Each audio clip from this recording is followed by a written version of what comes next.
Hello law aspirants. So here we are with our new series of Vindu vocabulary, and I hope you would enjoy it, doing with it a lot of synonyms, antonyms, how the idioms and the linked word can be there. I hope you're marking the words in the newspaper, noting them down and seeing that what is to be done related to them. Yes, so let's begin with our first word today.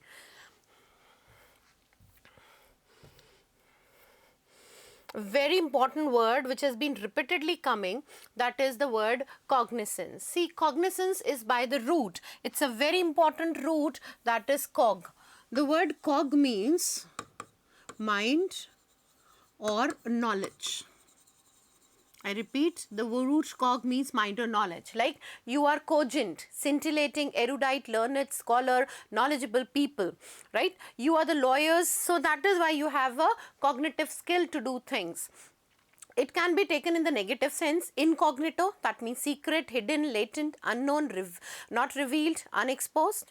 So when we say that cognizance means it is in your knowledge, you are aware of something, it's in your consciousness, you have you are abreast of. Please note the idiom for this.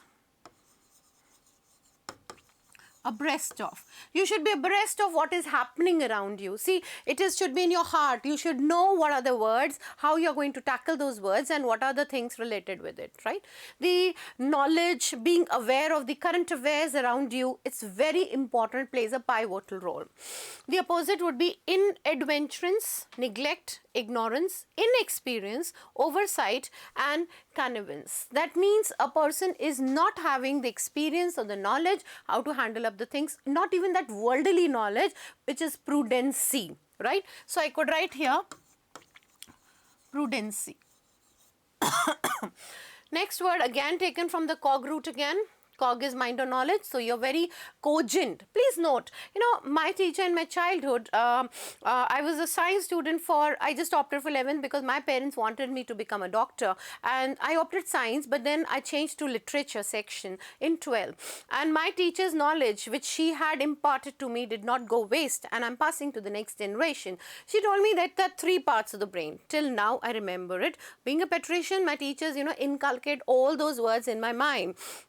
There are 3 parts of the brain: cerebral, cerebellum, and medulla oblongata, right? So taking from the word, he's cerebrum. It's nothing to do with science. Don't worry, I'm not taking science.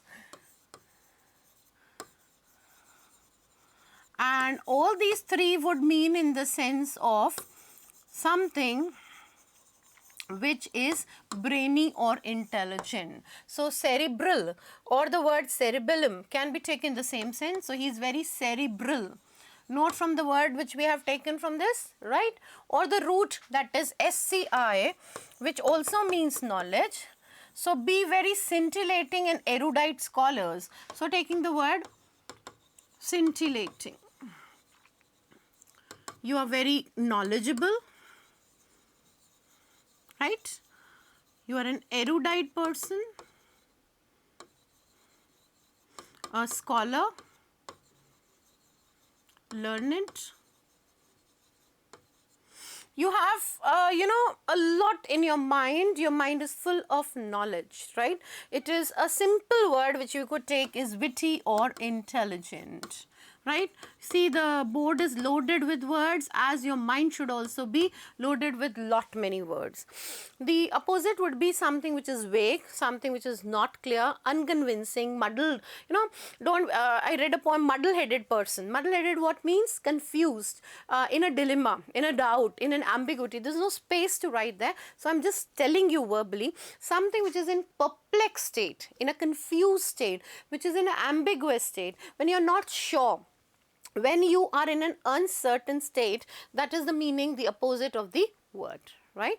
Taking up the next word, that is cliché, a most important word. It's a foreign word. It means something which is simple word, if I would take, is boring. Now, something which does not catch your attention, something which is totally vapid and saltless. If I say Rahul Gandhi's speeches are vapid and saltless, what does it mean? They do not catch the attention of anyone. They do not grasp our mind. That is the meaning here, cliché. A phrase or an opinion that is overused, too much of use of that, and that is why it betrays a lack of original thought. Because it's been used so often, it loses its originality and the original thought in it. It's a string of platitudes, please note.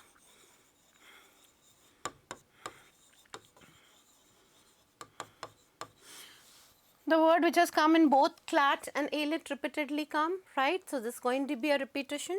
It's something which is commonplace, banal, truism, hackneyed, very common word. Please note another idiom, run of the mill. This was one of the questions in the Nalsa paper. Amir Khan's movies are away from the run-of-the-mill masala movies of Bollywood. See, Bollywood offers the same stereotype movies, the hero and the heroine, and they've been running and that kind of same love story. No, we are not interested by these vapid films. So this is the run-of-the-mill means the same common story. So the word, I would add up the word here. So I'll have to erase this part, or I should add here. Okay. This is stereotype. It is mundane, it is ordinary, it is trite, it is tedious, it is humdrum. You can see the words that are coming up. Yes, it is something which is mediocre, right? It is something which is not interesting, which doesn't catch your attention. So it is very common, it's very samey, right? And I could write more, but then I don't want to make the words only with a prefix that is uninteresting, unnovelistic, not catching attention, something which is not boring, something which is from the root mono. Mono means one, and doing the same thing again and again, so it becomes, yes, it is monotonous. So a lawyer is known for his speech, and the speech should be the gift of gab, the mesmerizing speech. It should not be a cliche, right? The opposite would be fresh, new, novel. Novel, a story. There's another meaning of novel in English, something which is new and original.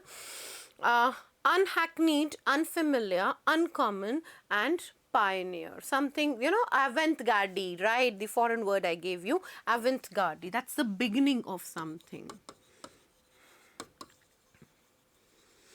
I hope you have noted down all those words which I have discussed with you. This is very, very important. I get aside so that you don't miss any word, and all the words are noted by you. Right? Very important word from the examination point of view. Both the words, that is cogent and cliche. Don't count the number of words you do. Count the number of the quantity isn't matter. What matters is the quality. The words, the synonyms, the antonyms, the idioms, the foreign words all linked together on the same platform. This is what we want to really offer you from the paper. Taking our next word. Camouflage.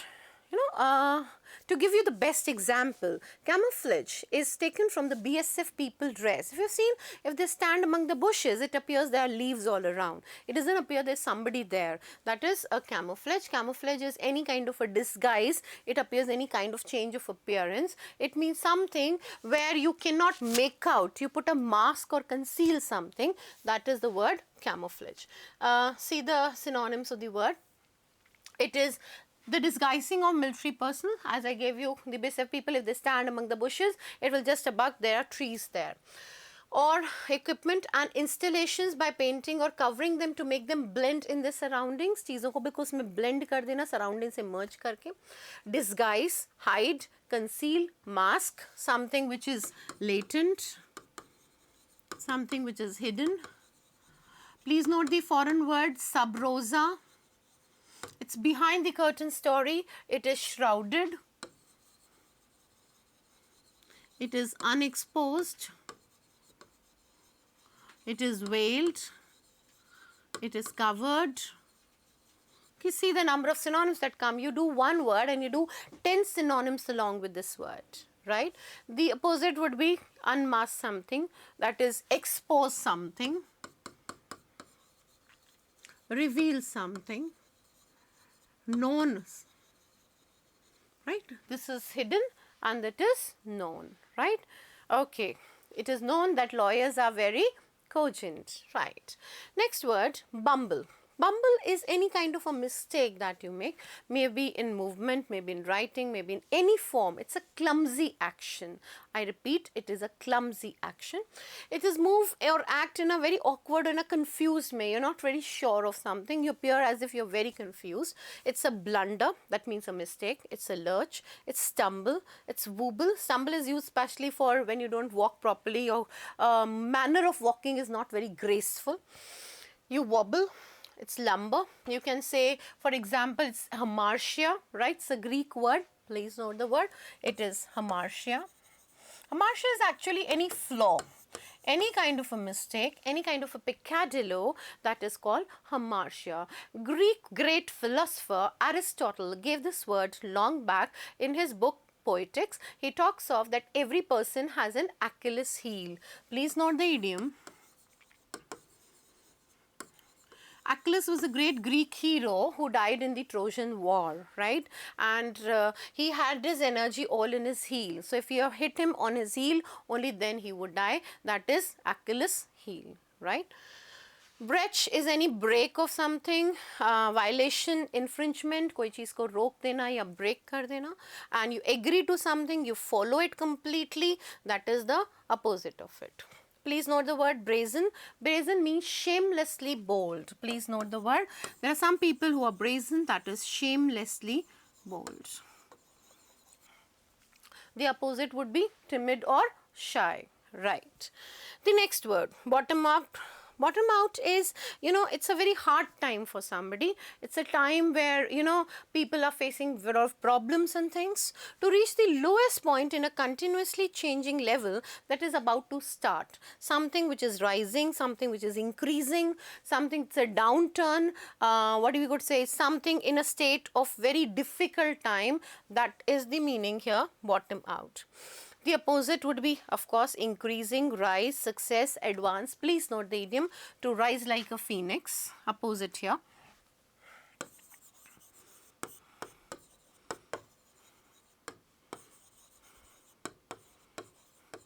And we take up the last word for today. That is blinkered. The word blinkered means showing a narrow or limited outlook, an outlook in which you're very narrow-minded in your thinking. Your attitude is such in which you do not allow, good thoughts or positive thoughts to enter in your mind. You're very limited in your thinking. So you're very narrow-minded, you're limited, you're restricted, you're more of inward, and you do not share your feelings. It said, don't be a cannibal, don't eat yourself. If you don't share your feelings with anyone, you really become a cannibal.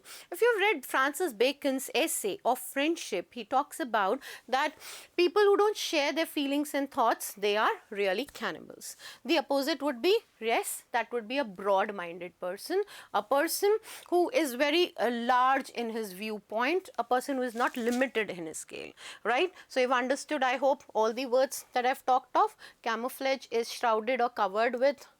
Bumble is any mistake.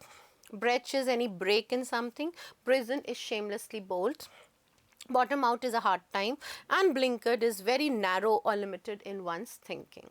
Please note the words and do make the sentences, and please give us a thumbs up if you really like our channel, and do subscribe it. Thank you.